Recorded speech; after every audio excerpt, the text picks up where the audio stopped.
guys, what's up? Welcome back to my channel. I hope you all are doing well. आज मैं एक ऐसे topic पे बात करना चाहती हूँ और बात करूंगी जो कि टॉक ऑफ द टाउन बन चुका है। एक ऐसी मूवी जो कि एक ऐसे टॉपिक को पोर्ट्रे करता है जो हमारी सोसाइटी में ना सालों से चला आ रहा है।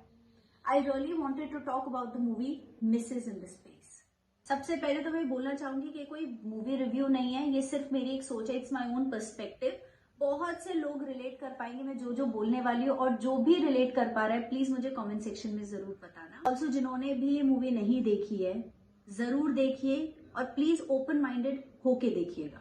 According to me, Richa the lead actor of this movie, उन्होंने बहुत सारी गलतियां करी है। कहीं ना कहीं she didn't imagine her married life to be that difficult. सबसे पहले तो उन्होंने क्वेश्चंस नहीं पूछे before marrying a particular person, the right questions जो कि सबको पूछने चाहिए। शादी के पहले जब बात हो रही होती है तभी आपको अपने आप को पूरा ओपन रखना चाहिए, ओपन एकदम क्लियर होना चाहिए विदाउट एनी फिल्टर। करियर के बारे में क्लैरिटी होनी चाहिए, आपका फैमिली प्लानिंग के बारे में, हाउस होल्ड चोर्स को डिवाइड करने के बारे में, काम को डिवाइड करना, आगे बहुत सी चीजें होती है। इन सबको अगर आप सही टाइम, अपने करियर के बारे में, स्पेशली अपना करियर, सो इन चीजों को अगर आप पहले ही क्लियर करके चलोगे तो आफ्टर मैरिज प्रॉब्लम्स कम आती हैं। एटलीस्ट इन चीजों में प्रॉब्लम नहीं आएगी। बहुत सी लड़कियां ऐसी है जो क्लियर नहीं करती, बाद में उनको बहुत सफर करना पड़ता है। रिचा के साथ एक के बाद एक चीजें होती चली गई और वो सबको चुपचाप सहन करती गई, सबको खुश करने के पीछे भागती रही, कभी अपने लिए कुछ बोला नहीं, सबकी सुनती रही और चुपचाप काम करती रही। एंड ऑनेस्टली मैं यह बोलना चाहूंगी कि इंडियन फैमिलीज के अंदर हम होम मेकर्स, हाउसवाइफ्स को बहुत ज्यादा फॉर ग्रांटेड लेते हैं। उनके स्ट्रगल्स, उनकी sacrifices are always unseen and unheard. Gender equality की बातें करना और एक्चुअल में उसको फॉलो करना, इन दोनों चीजों में बहुत डिफरेंस होता है। And if you closely observe, Richa was as same as Diwakar her husband, लेकिन रिचा सिर्फ एक औरत थी इसलिए उसे हाउसवाइफ बनने की एक्सपेक्टेशन कही गई, तो उसके ड्रीम्स और एस्पिरेशन सबको बहुत शॉकिंग लगे। वो भी अपने ड्रीम्स को फॉलो करना चाहती थी, अपना एक करियर बिल्डअप करना चाहती थी, but her in-laws and in fact her parents didn't take it seriously, और ना ही उसने शादी के पहले इसके बारे में कुछ डिस्कशन किया। आदमी हो या औरत हो, होम मेकर तो कोई भी हो सकता है। ये जरूरी है कि वो सिर्फ हाउस वाइफ हो, हाउस हस्बैंड नहीं हो सकता है, लेकिन ये तो सिर्फ एक पर्सन की चॉइस होती है कि घर कौन संभालना चाहता है और बाहर का काम कौन करना चाहता है। पर हमारी सोसाइटी में जो सबसे गलत चीज फैली हुई है, सालों से जो फॉलो किया जा रहा है, वो ये है कि लड़की है तो इसे घर संभालना और घर का काम आना चाहिए, लेकिन लड़के को नहीं भी आएगा तो भी चलेगा। और उसकी दूसरी गलती कि उसने मैरिटल रेप फेस किया। उसका फिजिकल इंटीमेसी का बिल्कुल मन नहीं था, लेकिन वो फिर भी सब कुछ एक्सेप्ट करती गई only for the sake of her husband, अपनी शादी को बचाने के लिए। और ये तो सिर्फ मूवी है, रियलिटी में तो न जाने कितनी औरतें ये सब करती होंगी कि ये सब कुछ करने का मन नहीं है, लेकिन फिर भी सिर्फ अपनी शादी को बचाने के लिए करना पड़ता है।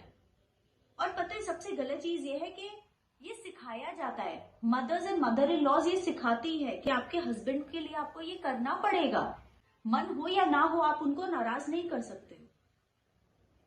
Is this right? Third situation कि बार बार उसको ये बोला गया कि आपकी जनरेशन तो समझती नहीं है, आप लोग तो ऐसे हो, आप लोगों को तो कुछ पता ही नहीं है, और उसने कभी खुद को एक्सप्लेन नहीं किया, अपनी सफाई नहीं दी। पलट के जवाब देने में और अपनी सफाई देने में बहुत फर्क होता है, और हर किसी को अपने आप को एक्सप्लेन करने का मौका भी दिया जाना चाहिए और अपने आप को एक्सप्लेन करना भी चाहिए, वो हमारा राइट है।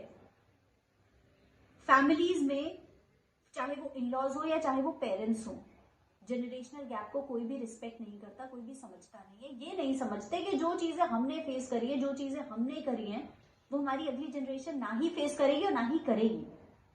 हमारे पेरेंट्स में और हमें कम से कम 30 to 35 ईयर्स का गैप होगा। 30 से 35 साल के बाद क्या दुनिया नहीं बदलेगी? क्या सोच नहीं बदलेगी? और इससे प्रॉब्लम हमारी जनरेशन को नहीं आती है, प्रॉब्लम हमारे पेरेंट्स को आती है, क्योंकि वो हमारे साथ एडजस्ट नहीं कर पाते, जिसकी वजह से घर टूटता है। जो इस मूवी में हुआ, रिचा डिवोर्स लेके अपने घर चली गई थी। इसीलिए बार बार अपने बच्चों को जनरेशन का ताना देना बंद करो। Her fourth mistake was that after marriage she became a people pleaser. वो सबको खुश करने के पीछे अपनी आइडेंटिटी को खत्म कर दिया। सुबह 4 बजे उठना, ब्रेकफास्ट लंच डिनर में तरह तरह का खाना बना के दूसरों को टेस्ट कराना, खिलाना, और उसके बाद उसको बदले में कोई अप्रिसिएशन भी नहीं मिली है, उसको डिसरिस्पेक्ट ही मिली है। उसके बाद भी कोशिश पे कोशिश करते रहना, अपने इंटरेस्ट, अपनी हॉबीज, अपने करियर के बारे में बिल्कुल भी ना सोचना। मानसिकता देखो, ये अभी की नहीं है, ये तो पहले से ही चली आ रही है कि जो लड़की घर का काम कर सकती है, घर संभाल सकती है, वो लड़की बिल्कुल परफेक्ट बेटी और बहू बन सकती है। और अगर आप उसी घर के लड़कों को देखोगे, आदमियों को देखोगे, they are stick to their phones but love to comment. Last में आती है करियर की बात, that she was seeking permission from her father in law कि मैं जॉब करूं या नहीं करूं, मैं अपने ड्रीम्स को फॉलो करूं या ना करूं। Instead she would have told him कि मैं जॉब करूंगी, बस बात वहीं खत्म। हर लड़की की चॉइस होनी चाहिए बिल्कुल वैसे जैसे कि लड़के की चॉइस होती है। अब वो ये सब कुछ फेस करके घुटती रही, उसे तो बल्कि स्टार्टिंग में ही अपने लिए बोल देना चाहिए था कि मैं इससे ज्यादा चीजों को सहन नहीं करूंगी। आई नो कि इन चीजों को बहुत ही ज्यादा नॉर्मलाइज कर दिया गया है, और सबसे ज्यादा गलत बात यह है कि इसे नॉर्मलाइज हमारी ही mothers and mother in laws ने किया है।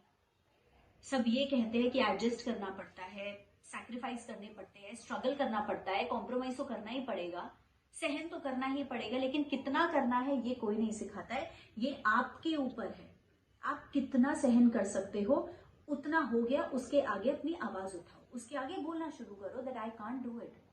If you can't do it then don't do it. बोलना बहुत जरूरी है। सेकेंड चीज, जनरेशनल गैप को सबको बहुत रिस्पेक्ट देना चाहिए, क्योंकि इस मूवी के अंदर दिवाकर को लगा कि जितना काम मेरी माँ मेरे पापा के लिए कर सकती है, उतना काम मेरी वाइफ भी मेरे लिए कर सकती है। और वहीं उसके फादर इन लॉ को लगा कि जिस तरीके से मेरी बीवी ने आज तक घर संभाला है, उसी तरीके से बहू भी संभालेगी, जो कि पॉसिबल ही नहीं था। So this much for today. आप मूवी जाके देखो और अपने अपने पर्सपेक्टिव मुझे कमेंट सेक्शन में जरूर बताना। बाय बाय, टेक केयर, अपना ध्यान रखो।